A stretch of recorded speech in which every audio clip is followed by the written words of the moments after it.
Alright, so I will be graphing minus 2x plus 3 plus 1. This is the equation I'll have to be graphing. But first, I need to look at the parent function. The parent function is 1 over x. 1 over x we can also graph, which is this.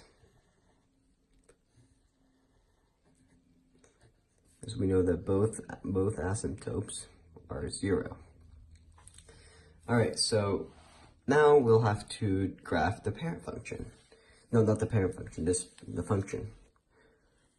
And now we first need to look at what a is. A is equal to -2.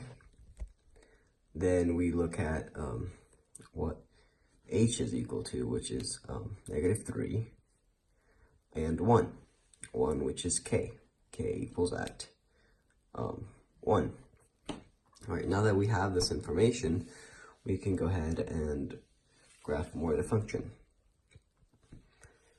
Now, we will know that the horizontal asymptote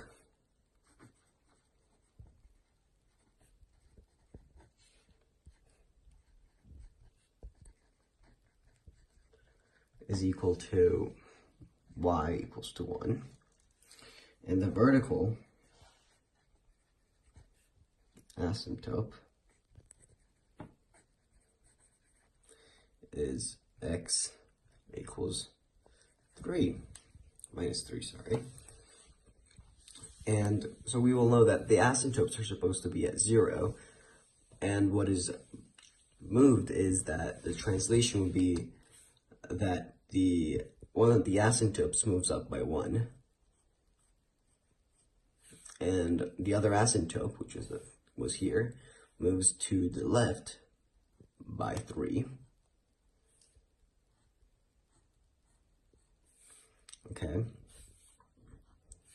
So now we know here this is 0, 1, 2, 3, 4, 5, minus 1, minus 2, minus 3, it's 4 and minus 5, although here minus 1, it's 2, minus 3, and 1, 2, 3, 4, 5. All right, so what we can do after we know that the stretch here is of minus 2. All right, so now we will need to make a table of values.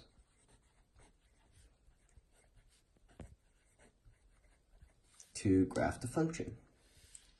So x, y,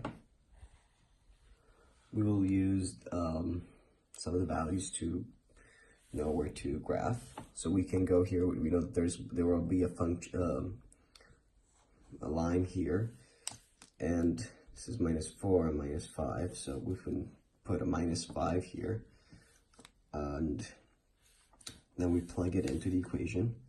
So minus 2 over minus 5 plus 3 plus 1 equals 2. Right, so we'll use a calculator to solve this to make it faster. So minus 2 minus 5 plus 3 plus 1, we know that it's equals to 2. So going here, we put a 2. We can also put minus 4. Going back to the minus 4 plus 3. And then I can put minus 2. Right, minus 2 equal that -1. And then minus 1. Minus 1. Right, so we can also put here 0. It's 1/3. I will also put other numbers such as 1, which is 1 is 1/2. Well, what we know here is it's going to approach the asymptote, which is at 1, but it will never approach the actual asymptote. So we will know it will always get closer, but never actually get to 1. All right, so I'm going to graph it again so it's easier. Right here we know that it's at -3.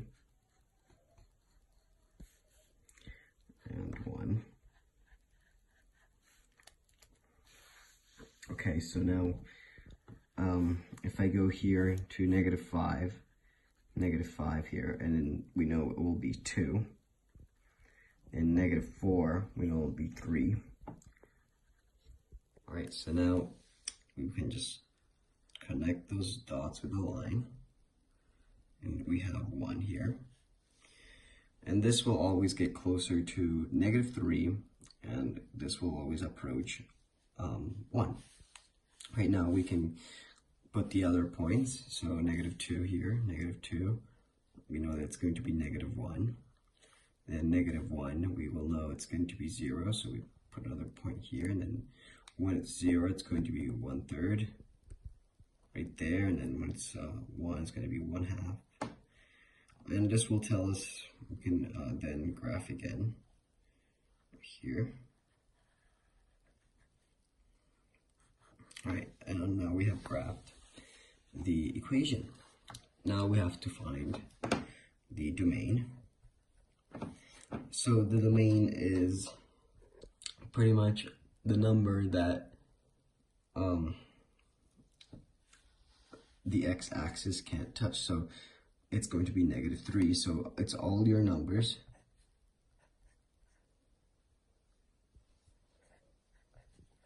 All real numbers. And then we know that it cannot be -3. For the range, it's going to be the same thing. And we know that the y can't be 1. So y, it's all real numbers. And it can't be 1. Alright, so we'll explain again. There have been some transformations. So from the normal one, we can see that from this, the asymptotes have been moved. So +1, the asymptote moved up by 1. And then we know that since there's a +3 here, it moved to the left by 3, right here. And let's talk about the transformations now. So, as I was saying, this is a parent function, right? As you can see, it's the opposite of how these two look, right? And how do we know why did it do this? So we know that a equals to -3, and there is a negative in front of the -3. This is important because we know that when there's a -3 or a negative in front of the a, the function will just reflect on the x-axis. So what this did, reflected on the x-axis. And then what this did also reflects on the x-axis. So it went on this side and this side. And this is the transformation for A. Transformation for, now we look at this, the +3. +3 means that it moved the asymptote by 3. That's another transformation. And then the +1 tells us that the asymptote went up by 1, so that's another transformation. I'm sorry, here I meant to say -2. So yeah, the -2 instead of -3, but yes.